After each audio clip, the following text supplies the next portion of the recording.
Ẹ káàsán gbogbo ọmọ Nàìjíríà dédé ẹ̀sìn kọjọ́ mẹ́ta. Ìyáàfin Olúwafúnmiláyọ̀ ọmọ Àpáńpálì ni. Mo wá fún yín lónìí àwọn èèwọ̀ ilẹ̀ Yorùbá. Èèwọ̀ ni àwọn ohun tí a kò gbọdọ̀ ṣe, bí a bá ṣe yóò lẹ́yìn. Ó ń ṣe àtúmọ̀ èyí ní èdè Gẹ̀ẹ́sì bákan náà. Èèwọ̀ means taboos, things we must not do. If we do it, it will have a repercussion. Number one, nọ́mbà alákọ̀ọ́kọ́, abilékọ ìyálé ilé kò gbọdọ̀ fọ aṣọ ní ìrọ̀lẹ́ tàbí lálẹ́. Bí ó bá fọ aṣọ ní ìrọ̀lẹ́ tàbí ní alẹ́, ọkọ rẹ̀ yóò kú. A married woman must not wash clothes in the evening or in the night. If she do this, her husband will die. Number two, a kò gbọdọ̀ jẹun ní ẹnu ọ̀nà. Bí a bá jẹun ní ẹnu ọ̀nà, a ó máa jẹun ni, a kò ní yó. We must not sit at the entrance of the house eating.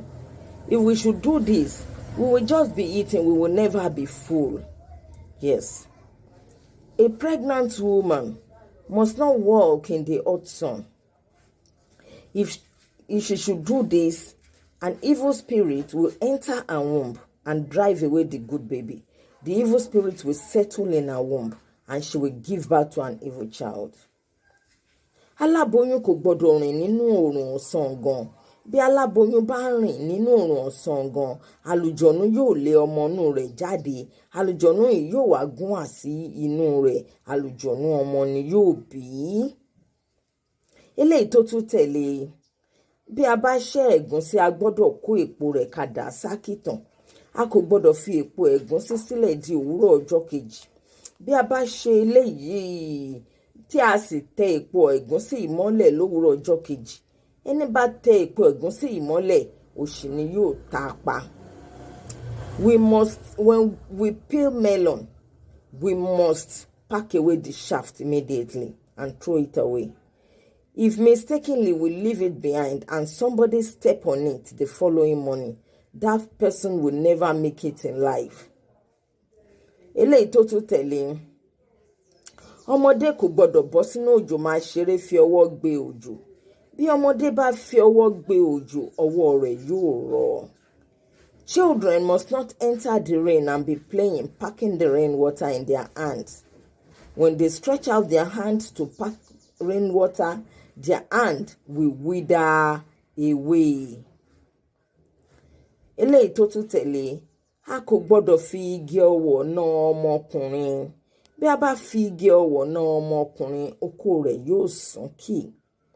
We must not use a broomstick to beat a boy child.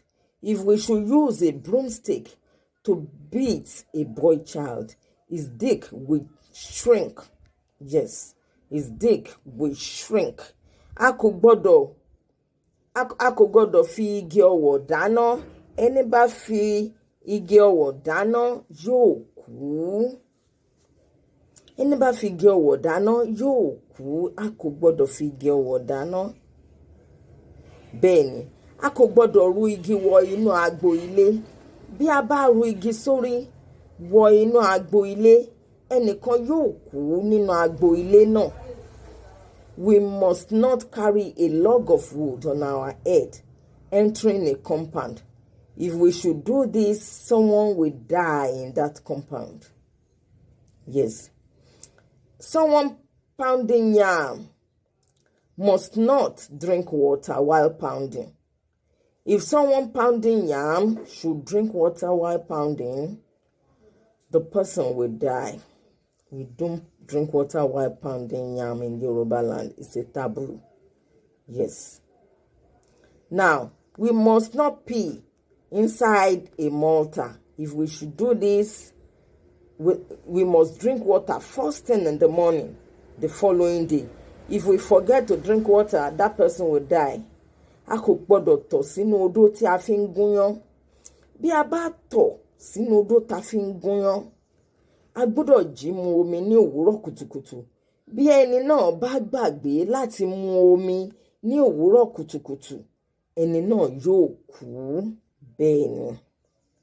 Bẹ́ẹ̀ni, ẹni ń rọbí tó wà ní yàrá ìrọbí tó dẹ̀ bí láyọ̀ àtàlàáfíà, bí nọ́ọ̀sì abẹ́nìkan bá bí pé wo nǹkan tó bí o, kí ló bí, o gbọ́dọ̀ dá wọn lóhùn, wàá ní mo ti rí ni.